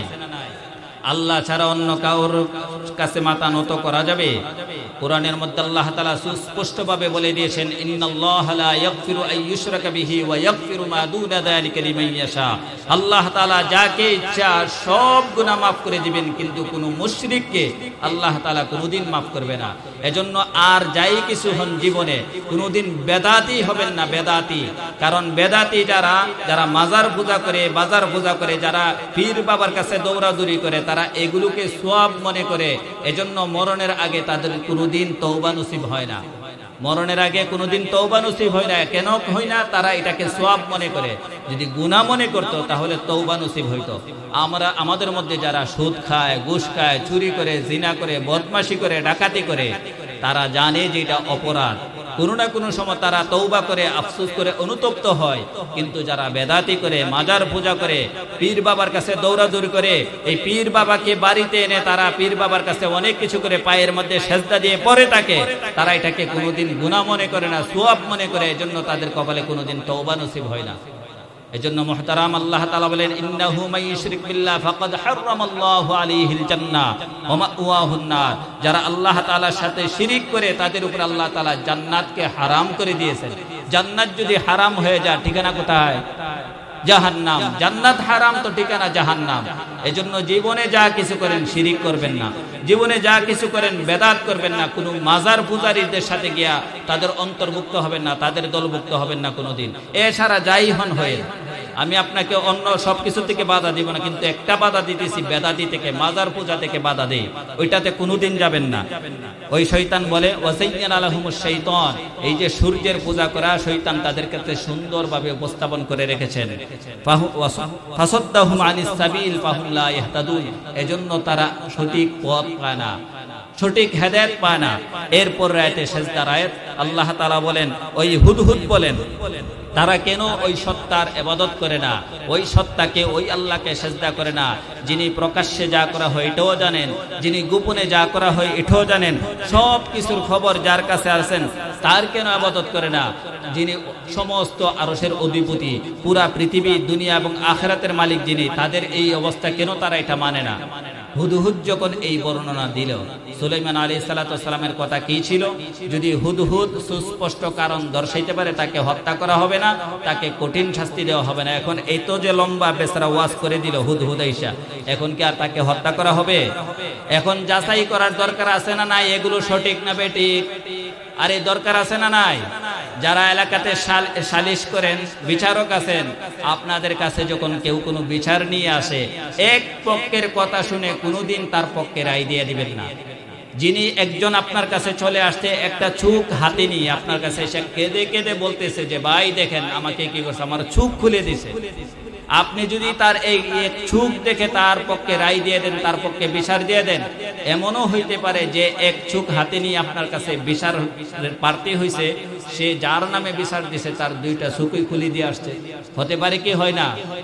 হযরত ইউসুফ আলাইহিস সালাতু ওয়াস সালামকে তার 10 ভাই মিলে কুয়াতে ফেলে বাবার কাছে কেঁদে কেঁদে বলছিল, ওয়াজাউ আবাহুম ইশাআ ইয়াবকুন, বাবার কাছে কেঁদে কেঁদে বলছিল, বাবা ইউসুফকে তো আমরা 10 ভাই মিলেও পাহারা দিয়ে রাখতে পারি নাই, বাগে খেয়ে ফেলছে। কথা সঠিক ছিল না মিথ্যা ছিল? কথাটা মিথ্যা ছিল, কেঁদে কেঁদে বলছিল। এজন্য কেঁদে কেঁদে কেউ বিচার দিলেই তার পক্ষে রায় দিবেন না। এজন্য হুদহুদ যে এই সমস্ত কথা বলল, তার কথা যাচাই করার দরকার আছে না নাই? হযরত সুলাইমান আলাইহিস সালাতু ওয়াস সালাম বলেন, ক্বালা সানানজুর আসাদাকতাম কুনতা মিনাল কাযিবিন। তুমি লম্বা চড়া ওয়াজ করেছো, ঠিক আছে, আমি এখন দেখব আসাদাকতাম কুনতা মিনাল কাযিবিন, তুমি সত্যবাদী নাকি মিথ্যাবাদী, তোমার এই কথা সঠিক আছে না নাই, আমি একটু যাচাই করব। উনি তখন ইযহাব বিকিতাবি হাযা ফাআলকি ইলাইহিম থুম্মা তাওয়াল্লা আনহুম ফানজুর মাযা ইয়ারজিউন। হযরত সুলাইমান আলাইহিস সালাতু ওয়াস সালাম নিজ হাতে একটা পত্র লিখলেন, চিঠি লিখলেন, লেখা বলতেছে, তুমি যাই আমার কাছে খবর কইছো এলাকার, ওই এলাকাতে যাও, ওই মহিলার রাজপ্রাসাদে যাও, এই চিঠি নিয়ে তুমি ওখানে ফালাও, এই মহিলার ঘরের ভিতরে এটা রাখো, রাখার পরে তুমি আড়ালে থাকবা, লুকিয়ে থাকবা। এই মহিলা এই চিঠি দেখে তার প্রতিক্রিয়া কি আসে, এটা তুমি আমাকে পরবর্তীতে না জানাইবা। এটাই তুমি যে বলছো এটা সঠিক না মিথ্যা, এটা আমি যাচাই করব। হযরত সুলাইমান আলাইহিস সালাতু ওয়াস সালাম একটা চিঠি লিখে তখন এই হুদহুদকে দিয়ে দিলেন। কিতাবের মধ্যে আসছে এই হুদহুদ ঠুটে করে নিয়েছেন অথবা ডানাই করে নিয়েছেন, নিয়ে ওখানে রেখে এই হুদহুদ এক পাশে দাঁড়িয়ে রয়েছেন চুপ করে। কি করে দেখবে? রানী যখন সকালবেলা ঘুম থেকে উঠছে, সূর্যকে সেজদা করবে, উঠে দেখে তার ঘরের ভিতরে এক চিঠি পড়ে আছে, এক কাগজ পড়ে আছে। সে হাতে নিল, হাতে নিয়ে দেখে যে এটার মধ্যে একটা সুন্দর পত্র লেখা। তখন এই চিঠি দেখে তার ভিতরে কম্পন সৃষ্টি হয়ে গেছে। তার যে সভাসদ ছিল, তার যে সংসদ ছিল, এই সংসদের সংসদ যারা সংসদ সদস্য, এই সংসদ সদস্যের সংখ্যা ছিল 312 জন। কতজন? 312 জন। আমাদের দেশের সংসদ সদস্য কয়জন হয়? বরাবর 300। আমাদের দেশে সংসদ সদস্য কয়জন হয়? বরাবর 300 আসন না আমাদের দেশে? ওখানে ছিল 312টা। আবার প্রত্যেকের অধীনে ছিল 10,000 করে লোক, মানে বিশাল জনসভা উনার। এই বিলকিস রানীর সংসদ, মহাসংসদ। উনি তখন পরদিন এই চিঠি যখন পাইছে, পাইয়ে সবাই রে ডাকলো, ডাইকা বলতেছে, ক্বালাত ইয়া আইয়ুহাল মালাউ ইন্নী উলকিয়া আলাইয়া কিতাবুন কারীম। হে আমার মন্ত্রী পরিষদ বর্গ, আমার কাছে তো একটা সম্মানিত চিঠি এসেছে, আমার কাছে একটা সম্মানিত চিঠি এসেছে। দেখেন, একজন বিধর্মী রানী, পুরা দেশের ক্ষমতা তার কাছে আছে, সব কর্তৃত্ব তার কাছে আছে। একটা পত্রকে পেয়ে তার ভিতরটা কম্পন সৃষ্টি হয়ে গেছে এবং তার পুরা মন্ত্রী পরিষদকে ডেকে সে বলতেছে, আমার কাছে একটা সম্মানিত চিঠি চলে আসছে, যেই চিঠি ইন্নাহু মিন সুলাইমান ওয়া ইন্নাহু বিসমিল্লাহির রহমানির রহিম। যেই চিঠিটা এসেছে হযরত সুলাইমানের কাছ থেকে এবং যেই চিঠির শুরু হয়েছে আল্লাহর নামে, যিনি রহমান এবং রহিম। চিঠি লিখেছেন হযরত সুলাইমান বিসমিল্লাহির রহমানির রহিম। এজন্য প্রতি কাজের শুরুতে বিসমিল্লাহ আছে না নাই? আপনাদের এলাকার, আমি মাগরিবের পরে আইসা শুনেছি, আপনাদের এলাকার অত্যন্ত শ্রদ্ধাভাজন সম্মানিত ইমাম সাহেব, উনি বিসমিল্লাহ নিয়ে আলোচনা করেছেন। এই বিসমিল্লাহ প্রতি কাজে যারা পড়ে তাদের প্রত্যেক কাজেই বরকত হয়। এজন্য আমরা পড়ব তো ইনশাআল্লাহ বিসমিল্লাহ। হযরত সুলাইমান আলাইহিস সালাতু ওয়াস সালাম এই বিসমিল্লাহ দিয়ে চিঠি লিখে দিয়ে পাঠিয়ে দিয়েছেন। কেমন পাওয়ারফুল চিঠি ছিল একটু শুনেন। এই বিলকিস রানী তখন বলতেছেন, আল্লাহ তাআলু আলিয়া ওয়া আতুনি মুসলিমিন। চিঠির মধ্যে যা লেখা ছিল, প্রথম ছিল বিসমিল্লাহ, এরপরে ছিল আল্লাহ তাআলু আলিয়া ওয়া আতুনি মুসলিমিন। আল্লাহর নামে শুরু করেছি, যিনি রহমান, যিনি রহিম। আল্লাহ তাআলু, তোমরা আমার মোকাবেলায় ক্ষমতা প্রদর্শন করবে না, অহংকারী করবে না, আমার উপরে তোমরা কর্তৃত্ব দেখাইবে না। আলাইয়া, আমার উপরে কোনো ক্ষমতা দেখাবে না, আমার উপরে তোমরা অহংকারী দেখাবে না। ওয়া আতুনি মুসলিমিন, আমার এই বশ্যতা স্বীকার করে, আমার এই অনুগত হয়ে, আমার অনুসরণ করে তোমরা সারেন্ডার বা সব কিছু বিসর্জন দিয়ে তোমরা আমার দরে চলে আসো, মুসলমান হয়ে যাও তোমরা। হযরত সুলাইমান আলাইহিস সালাতু ওয়াস সালাম মুসলমান হওয়ার জন্য দাওয়াত দিয়েছেন এবং বলে দিয়েছেন, এই যে দাওয়াত দিতেছি, এই দাওয়াত শুনে কোনো রিঅ্যাকশন দেখাইবা না, কোনো প্রতিক্রিয়া দেখাইবা না, ক্ষমতা দেখাইবা না, অহংকারী দেখাইবা না।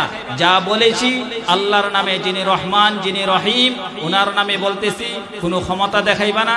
একবারে সোজাসুজি আমাদের অনুসরণ করে আমাদের দলভুক্ত হয়ে যাও। এতটুকু কথা, বেশি কথা না।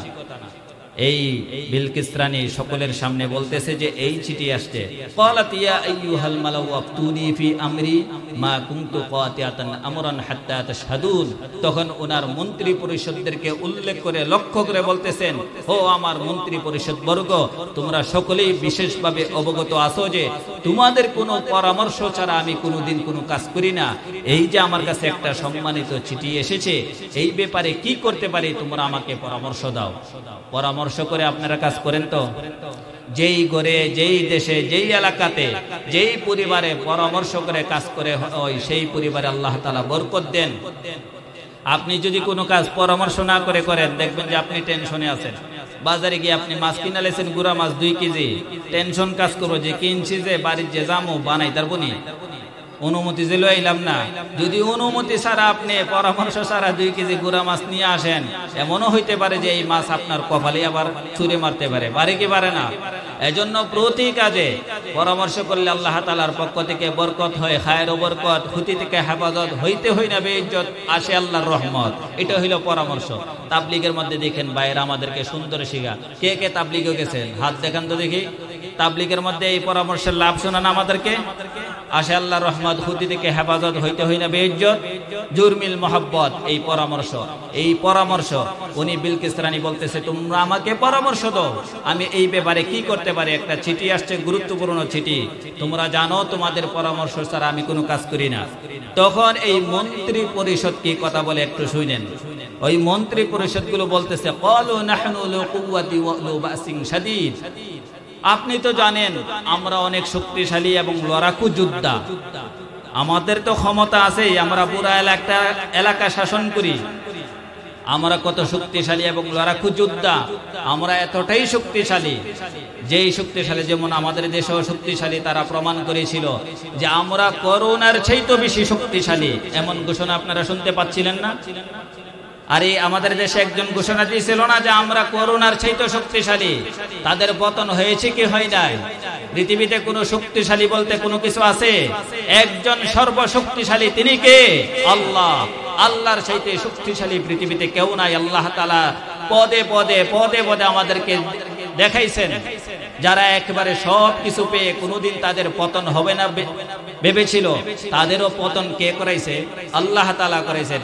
এই বিলকিস রানীর সদস্যরা তখন বলছিল, ক্বালু নাহনু উলু কুওয়া ওয়া উলু বাসিন শাদীদ। আপনি জানেন যে আমরা অনেক শক্তিশালী এবং লড়াকু যোদ্ধা। ওয়াল আমরু ইলাইকি ফানজুরি মাযা তা'মুরিন। তবে বিলকিস রানী বলে, আরে তোমরা যে লড়াকু বলতেছো, শক্তিশালী বলতেছো, শক্তি কিন্তু সব জায়গাতে কাজে আসে না। শক্তি দিয়ে কি সব জায়গা থেকে পার পাওয়া যায়? এই তখন ওনার মন্ত্রী পরিষদের লোকেরা বলতেছিল যে হ্যাঁ, আমরা শক্তিশালী, লড়াকু যুদ্ধ, এটা ঠিক। তবে আজকের যে বিষয়টা আপনি আমাদের সামনে উপস্থাপন করেছেন, আজকের বিষয়ে ওয়াল আমরু ইলাইকি ফানজুরি মাযা তা'মুরিন, আপনার উপরে আমরা ছেড়ে দিলাম, আপনি ভেবেচিন্তে দেখেন আমাদেরকে কোন কাজে লাগাবেন। তখন বিলকিস রানী বলে, বাইরে সব কাজ শক্তি দিয়ে হয় না। এজন্য আমার তো মনে হইতেছে যেই বাদশার কাছ থেকে এই চিঠি এসেছে, এই বাদশারা যদি কোনো এলাকায় ঢুকে, তাদের কথা যদি আমরা না মানি, তারা যদি কোনো এলাকায় ঢুকে, তো তারা তো পুরো এলাকার যত সম্মানিত লোক আছে, তাদেরকে অপদস্থ, লাঞ্ছিত, অপমানিত করে ছাড়ে। আর আমার তো মনে হইতেছে যে এই যেই চিঠি আসে আমরা না মানলে সেও এমনই করবে, সুলাইমানও এমনই করবে। এটাও আল্লাহ তাআলা উল্লেখ করে দিয়েছেন, ক্বালাত ইন্নাল মুলুক ইযা দাখলু ক্বরিয়াতান আফসাদুহা ওয়া জাআলু আ'ইজ্জাতা আহলিহা আদিল্লা। বিলকিস রানী বলতেছেন যে রাজা বাদশারা যদি কোনো এলাকাতে ঢুকে, তাদের কথা যদি কেউ না মানে, তো তারা তাদেরকে অপদস্থ, অপমানিত করে ছাড়ে। ওয়া কাযালিকা ইয়াফআলুন। আর আমার ধারণা হচ্ছে এই সুলাইমান আমাদের ব্যাপারে এমনটাই করবে। তবে তাকো একটু দেখি, একটু পরীক্ষা করে নেই। সুলাইমান যেহেতু বাদশাহ, রাজা, ওনার কাছ থেকে যেহেতু একটা পত্র এসেছে, ওনাকে একটু টেস্ট করে নেই, উনি কি দুনিয়াদার বাদশাহ নাকি দিনদার বাদশাহ, একটু টেস্ট করাই। তখন এই বিলকিস রানী, ওয়া ইন্নী মুরসিলাতুন ইলাইহিম বিহাদিয়াতিন ফানাযিরাতুন বিমা ইয়ারজিউল মুরসালুন, উনি তখন বিশাল উপঢৌকন, হাদিয়া, তোহফা, টাকার বস্তা, সম্পদের বস্তা পাহাড় দিয়ে উনি প্রতিনিধি পাঠায় দিলেন হযরত সুলাইমান আলাইহিস সালাতু ওয়াস সালামের কাছে, যে এই টাকা দিয়ে দেখো উনাকে, উনার এই কথা থেকে দূরে সরানো যায় কিনা। আমাদের দেশে মানুষ টাকার কাছে বিক্রি হয় কি হয় না? যে এলাকাতে সালিশ হয়, কেউ যদি 10,000 টাকা দিয়ে আসে, ভাই আমার পক্ষে রায় দিয়েন, পরের দিন যখন আরেক বেড়া নিয়ে 20,000 দিয়ে আসে, সালিশের মধ্যে বসে, এই সালিশের মধ্যে বসে যখন দেখে যে 10,000 টাকার বেড়ার দিকে ফিরেও তাকানা, কালি ওদা 20,000 টাকার বেড়ার পক্ষে কথা বলে, তখন ওই বেটা ফাঁসের দিকে ইশারা দিয়ে ভাই ভাই আঙ্গুল দিয়ে 10। ওই লোকে তখন বলে, কি করবে তোর 10-এ, কাইরা নিছে 20-এ। কি করবে তোর 10-এ, কাইরা নিছে কেডা 20-এ নিয়ে গেছে। তখন এই বিলকিস রানী বলতেছে যে এটা দিনদার বাদশা নাকি দুনিয়াদার বাদশা, একটু টেস্ট করে নেই। হাদিয়া পাঠায়, উপঢৌকন পাঠায়, সম্পদ পাঠায়, টাকার বস্তা পাঠায়। আমাদের দেশেও আমাদের এই লেবাসে, বিশেষ করে যারা সুন্নি মহলে নিজেদেরকে সুন্নি দাবি করে, মাজার পূজারীরা, তারা যুগে যুগে এই বাতিলের কাছে টাকার বিনিময়ে তারা বিক্রি হয়ে যায়। যেই ক্ষমতায় আসে তাদের পক্ষে তারা সব সময় কথা বলে, যেই কারণে ইসলামকে তারা আরো অনেক পিছিয়ে দিয়েছে, শুধু টাকার কারণে। দেখলাম কতেক সুফি আলেম নামের পীরের দলে ভুলে যায় হালাল হারাম, হাদিয়ার বস্তা বেলে। গভীর রাতে শান্ত হতে সাকাই যখন কথা বলে, তাহলে আর লাভ কি বলো, হকের আওয়াজ তোলে। গভীর রাতের শান্ত হইতে টাকা যাদের কথা বলে, তারা তো আর হকের আওয়াজ তুলে কোনো ফায়দা নাই, লাভ নাই। তো বিলকিস রানী এই টাকার পাহাড় পাঠাইলেন, দুধ পাঠাইলেন, অনেক হাদিয়া তুহফা দিয়ে হযরত সুলাইমান আলাইহিস সালাতু ওয়াস সালামের কাছে টেস্ট করার জন্য উনি কি দিনদার নাকি দুনিয়াদার বাদশা, এই হাদিয়া গ্রহণ করেন কিনা। যখন নিয়ে এসেছে তখন হযরত সুলাইমান আলাইহিস সালাতু ওয়াস সালামের যে প্রতিক্রিয়া ছিল একটু শুনেন। উনি বলেন, ফামা আতানি আল্লাহু খায়রুম মিম্মা আতাকুম, আরে তোমরা এগুলো কি নিয়ে এসেছো আমার কাছে? তোমরা কি মনে করো তোমাদের এই টাকা পয়সা সম্পদের কাছে আমি বিক্রি হয়ে যাব? ফামা আতানি আল্লাহু খায়রুম মিম্মা আতাকুম, আল্লাহ তাআলা আমাকে যেই সম্পদ দিয়েছেন, আল্লাহ তাআলা আমাকে যেই ক্ষমতা দিয়েছেন, আল্লাহ তাআলা আমাকে যেই নিয়ামত দিয়ে ভূষিত করেছেন, এই নিয়ামতগুলো তোমাদের এই টাকার বস্তার কাছে কিচ্ছুই না। তোমাদের এই টাকার বস্তার কাছে কি না, কিচ্ছু না। আল্লাহ তাআলা আমাকে পুরা পৃথিবীর রাজত্ব দিয়েছেন, পাশাপাশি আল্লাহ তাআলা সমস্ত প্রাণীদের ভাষা বোঝার ক্ষমতা আমাকে দিয়েছেন। আমি পিপিলিকার ভাষা বুঝি। তোমাদের এই হাজারো লক্ষ কোটি টাকা দিলে কি কেউ তোমরা পিপিলিকার ভাষার উত্তর দিতে পারবে? হযরত সুলাইমান আলাইহিস সালাতু ওয়াস সালাম বলেন, বাল আনতুম বিহাদিয়াতিকুম তাফরাহুন, যাও তোমরাই তোমাদের এই হাদিয়া তোহফা নিয়ে, টাকার বস্তা নিয়ে তোমরাই সন্তুষ্ট থাকো, আমাকে এই টাকার বস্তা দিতে হবে না। আমাদের এই লেবাসদারীদের কাছেও যদি টাকার বস্তায় তো ক্ষমতার লোভ মানে অপারাইতো, তখন যদি আমরা এভাবে নাকুচ করে দিতে পারতাম, ফিরিয়ে দিতে পারতাম, তাহলে আমাদের দেশে ইসলাম কায়েম হইতে বেশি দিন লাগতো না। আমার আপনার নবীর কাছে এমন কোন প্রস্তাব নাই এসেছিল না, হে মুহাম্মদ কি চাও দি, রাজত্ব চাও তোমাকে রাজত্ব দেওয়া হবে, সম্পদ চাও তোমাকে সম্পদ দেওয়া হবে, আরবের সুন্দর সুন্দর নারী চাও তোমাকে দেওয়া হবে, তবু আমাদের বিরুদ্ধে বইল না। আমরা তো ঠিক থাকতে পারি না, আমাদেরকে একটু অফার করলেই চলে আমরা বিক্রি হয়ে যাই। এজন্য হযরত সুলাইমান আলাইহিস সালাতু ওয়াস সালাম বিক্রি হন নাই। উনি বলেন, বাল আনতুম বিহাদিয়াতিকুম তাফরাহুন, তোমরা তোমাদের এই হাদিয়া তোহফা নিয়ে, টাকার বস্তা নিয়ে তোমরাই সন্তুষ্ট থাকো, আমার লাগবে না। এরপরে উনি যে ঘোষণাটা দিয়েছিলেন সেটা আমরা সবাই মনোযোগ দিয়ে শুনি। উনি তখন বলেন, ইরজি, ফিরে যাও, ইলাইহিম, তাদের কাছে ফিরে যাও, ফালা নাতিয়ান্নাহুম বিজুনুদিল্লা কিবালা লাহুম বিহা, তাদেরকে গিয়ে বলো আমি এমন এক বাহিনী, এমন এক সৈন্য সামন্ত নিয়ে তাদের কাছে আমি আসতেছি, যেই সৈন্য বাহিনীর মোকাবেলা করতে তারা কোনোদিন প্রস্তুত হবে না, পারবেই না। ওনারা কি বলেছিল, আমরা অনেক শক্তিশালী লড়াকু যোদ্ধা, কিন্তু হযরত সুলাইমান আলাইহিস সালাতু ওয়াস সালাম বললেন কি, যে তাদের কাছে বলে দাও যে আমরা এমন বাহিনী নিয়ে আসতেছি যেই বাহিনীর মোকাবেলা করার মতো তাদের কোনো সাহস থাকবে না। এক হাদিসের মধ্যে আল্লাহ রাসূল বলেন, মাসালুল লাযী ইয়াযকুরু রাব্বাহু আল্লাযী লা ইয়াযকুরু মাসালুল হাইয়্যি ওয়াল মাইয়্যিত, যারা জিকির করে আর যারা জিকির করে না তারা জিন্দা আর মুর্দার সমপরিমাণ, সমতুল্য। অর্থাৎ যে জিকির করে সে জিন্দা, আর যে জিকির করে না সে জীবিত থাকার পরও সে মুর্দা। হযরত সুলাইমান আলাইহিস সালাতু ওয়াস সালাম এবং তার বাহিনীর কাছে একজন আছেন, তিনি কে? আল্লাহ। আর ওরা তো বদ্দিন, তারা তো আল্লাহ বিশ্বাসী না, তারা হাজারো কোটি মানুষ থাকলেও তারা মুর্দা। এজন্য হযরত সুলাইমান বলেন যে তাদের ব্যাপারে তাদের কাছে বলো যে তারা আমাদের মোকাবেলা করতে কোনোদিন প্রস্তুত হবে না, বাবা সাহসই রাখে না, তাদেরকে বলো আমরা এমন এক বাহিনী নিয়ে আসতেছি যে এই বাহিনীর মোকাবেলা করতে পারবে না তারা কোনোদিন। ওয়ালা নুখরিজান্নাহুম মিনহা, এবং এসে তাদেরকে অপদস্থ করে এলাকা থেকে বের করব, লাঞ্ছিত অপমানিত করে বের করব। আদিল্লাতা ওয়া হুম সাগিরুন, এমত অবস্থায় যে তারা একেবারে ছোট হয়ে অপদস্থ হয়ে তারা এলাকা থেকে বের হবে। এই খবর যখন পাঠাইছে ওইদিকে ওখানে চলে গেছে, যাওয়ার পরে হযরত সুলাইমান আলাইহিস সালাতু ওয়াস সালাম উনার সৈন্য সামন্ত যারা আছে এদেরকে বলতেছে, ক্বালা ইয়া আইয়ুহাল মালাউ আইয়ুকুম ইয়াতিনি বিআরশিহা ক্বাবলা ইয়াতুনি মুসলিমিন। হযরত সুলাইমান আলাইহিস সালাতু ওয়াস সালামের বাহিনীর মধ্যে জিন জাতি আছে, মানুষ জাতি আছে, পাখি কুল আছে।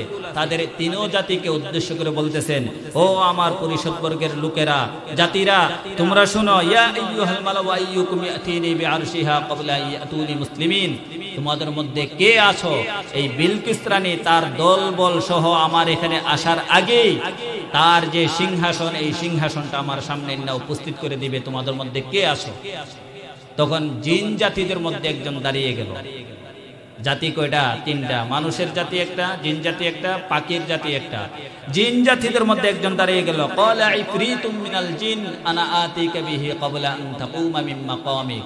জিন জাতিদের মধ্যে একজন শক্তিশালী বিশাল দেহের অধিকারী এক জিন দাঁড়িয়ে গেল, বলল, হে আল্লাহর পয়গম্বর সুলাইমান, আপনি যে বসা আছেন এই বসা থেকে উঠতে যতটুকু সময় লাগে এই সময়ের ভিতরে আমি ওই বিলকিস রানীর সিংহাসন আপনার কাছে উপস্থিত করে দিব।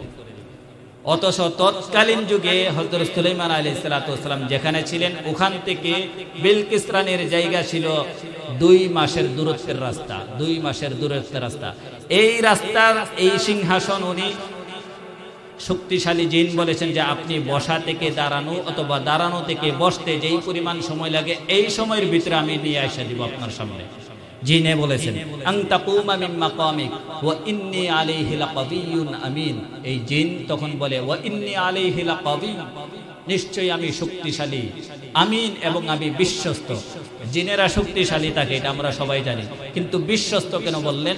যে এই রানী, যেই রানীর সিংহাসন রূপা দিয়ে তৈরি, যেই রানীর সিংহাসন স্বর্ণ দিয়ে তৈরি, হীরা জৌহরত দিয়ে তৈরি, এটার মধ্যে অনেক দামি দামি জিনিস আছে, মূল্যবান জিনিস আছে। এই জিন এজন্য বললেন যে আমি আমিন, আমি বিশ্বস্ত, যে এগুলো আনতে গিয়ে একটা জিনিসও উলট পালট হবে না, একটারও কোনো খিয়ানত হবে না। বিশ্বস্ততার সহিত এই সব কিছু জায়গা জায়গায় রেখেই আপনার কাছে উপস্থিত করে দিবে। কতটা শক্তিশালী। এরপরে দেখেন মানুষের মধ্যে একজন কি বলে, দেখেন এটা তো জিনে বলছে যে আপনি বসা থেকে দাঁড়ানো অথবা দাঁড়ানো থেকে বসা এই অবস্থার মধ্যে আমি এনে দেব। আর মানুষের জাতির মধ্যে যিনি আছেন উনাদের মধ্যে কি বলে, ক্বালাল্লাযী ইনদাহু ইলমুম মিনাল কিতাব আনা আতিকা বিহি ক্বাবলা আন তাকুম ক্বাবলা আন ইয়ারতাদ্দা ইলাইকা তারফু।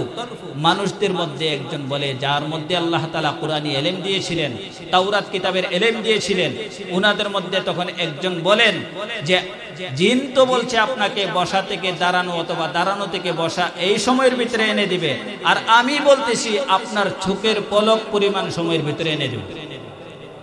তাহলে কার ক্ষমতা বেশি, মানুষের না জিনের? বিদ্যা থাকলে দেখেন আল্লাহ তাআলা কি পরিমাণ। এখানে একজন ইমাম লিখেছেন যে এখানে মানুষ দ্বারা স্বয়ং হযরত সুলাইমান আলাইহিস সালাতু ওয়াস সালাম উনি উদ্দেশ্য। অর্থাৎ হযরত সুলাইমান যখন এই কথা বললেন কে আসো, বিলকিস রানীর সিংহাসন আমার সামনে এনে দিবে, জিনে বলছিল যে আপনি বসা থেকে উঠতে যেই পরিমাণ সময় তার ভিতরে এনে দেব। ওনার কথার পাল্টা উত্তরে হযরত সুলাইমান বলছিল যে তুমি আমাকে বসা থেকে দাঁড়ানো এই সময়ের ভিতরে এনে দিবা, আর আমি তোমার চোখের পলকে এনে দেব। সুবহানাল্লাহ বলি। অর্থাৎ হযরত সুলাইমান আলাইহিস সালাম খুদ নিজে এই কথা বলতে বলতে ফালাম্মা রাআহু মুস্তাকিরান ইনদা, এই কথা বলার সাথে সাথে চোখের পলক পড়তে কতক্ষণ লাগে? 2 মিনিট। এই কথা বলার সাথে সাথে হযরত সুলাইমান আলাইহিস সালাতু ওয়াস সালাম দেখেন যে ওনার সামনে এই বিলকিস রানীর সিংহাসন উপস্থিত। তখন উনি বলেন হাদা মিন ফাদলি রব্বি, হাদা মিন ফাদলি রব্বি, এটা আমার রবের দয়া, এটা আমার রবের ইহসান। আমার শক্তি তো হইছে না, একজন করেছেন, তিনি কে? আল্লাহ। আমরা তো ভাই ভুলে যাই, আল্লাহ তাআলাকে কর্তৃত্ব দিতে চাই না। আল্লাহ তাআলা সব করেন, একজন অসুস্থ মানুষকে সুস্থ করেন কে? আল্লাহ। সুস্থ হওয়ার পরে যখন জিজ্ঞেস করে ভাই তুমি না অসুস্থ আসলা, কেমনে হয়েছে? না পা খাইছিলাম। তুমি না অসুস্থ হলে তোমার 3 দিন মাথা ব্যথা উঠতে পারো না, কিতা খাইছো? টাপ নীল খাইছিলাম। ওষুধে বালা করে নাকি আল্লাহ বালা করে? সাগরের মধ্যে যখন তুফান আর তুফান প্রচন্ড জোরের কবলে পড়ে যায় তখন লা ইলাহা ইল্লা আনতা সুবহানাকা ইন্নী কুনতু মিনাজ জালিমিন পরে কি পড়ে না? আগে যখন তুফান আসতো, জোর আসতো, প্রতি ঘর থেকে আমরা আওয়াজ শুনেছি, কোনায় ধরে, পালাই ধরে, ছালো ধরে আজান দিছে। আপনাদের এলাকায়ও কি দিয়েছেন? কেডা কেডা আজান দিয়েছেন? হাত দেখান তো দেখি। অনেক মানুষ আজান দিয়েছেন। এমন কোন ঘর নাই যেই ঘর থেকে আজানের আওয়াজ শোনা যেত না। আল্লাহ ইলাহা ইল্লা আনতা সুবহানাকা ইন্নী কুনতু মিনাজ জালিমিন পড়ছে কি পড়ে নাই? তুফান যখন শেষ, দিনের বেলা যখন দোকানে গেছে, রাত্রে তুফান হয়েছে, কিরে ভাই সবাই গর্দি পড়লো, তোর গর্দি পড়লো না? ভাই কইস না, গত বছর পুলা যদি টাকাটা না ভাড়াইতো আর সিমেন্টের ফালা যদি না বানাইতাম তাহলে আমার ঘরও থাকতো না। এতক্ষণ কিন্তু লা ইলাহা ইল্লা আনতা সুবহানাকা ইন্নী কুনতু মিনাজ জালিমিন বলতেছিল, আর এখন বলে সিমেন্টের ফালা বাসেছে। কোরআনের মধ্যে আল্লাহ বলেন ফাইদা রাকিবু ফিল ফুলকি দাআবুল্লাহ মুখলিসিনা লাহুদ্দিন ফালাম্মা নাজ্জাহুম ইলাল বাররি ইদা হুম ইশরিকুন। মানুষ যখন নদীতে থাকে, সাগরে থাকে, মহাসমুদ্রে থাকে, তুফানের কবলে যখন পড়ে তখন আল্লাহ আল্লাহ মুখে দা ফেনা ছুড়া, যেই মাত্র তাকে মুক্তি দেওয়া হয়, পারে ওঠার পরে জিজ্ঞেস করে ভাই নৌকা ডুবলো, অনেকে মরে গেল, তুমি কেমনে বসো? আরে ভাই কইস না, একটা কাঠের টুকরা কোত্থেকে যে আসছে ওটাতে দইরা আস্তে আস্তে আস্তে আস্তে পারে চলে আসছে। বলে কি বলে না? ওখানে কি কাঠের টুকরা বাঁচাই না, স্বয়ং আল্লাহ বাঁচাইছে? আল্লাহ বাঁচাইছেন। এই জন্য মুহতারাম হাজিরিন, সর্ব অবস্থায় একজনের ক্ষমতা সবসময় প্রকাশ করা, তিনি কে? আল্লাহ। আল্লাহ তাআলা সূরাত হামিম আস-সাজদাতে বলেন ওয়া ইদা আনআমনা আলাল ইনসান আ'রাদা ওয়া নাআ বিজানিবি। হুজুর চলে আসছে, আমার কথা এখানেই শেষ। আল্লাহ তাআলা যে কথাগুলো বলেছি বলনেওয়ালা সহ আমরা সকলেই যেন আমল করতে পারি। আল্লাহ আমাদের সকলকে তৌফিক দিন, আমরা পড়ি আমিন। আমরা হুজুরদের কথা আমরা শেষ পর্যন্ত শুনে ইনশাআল্লাহ যাব।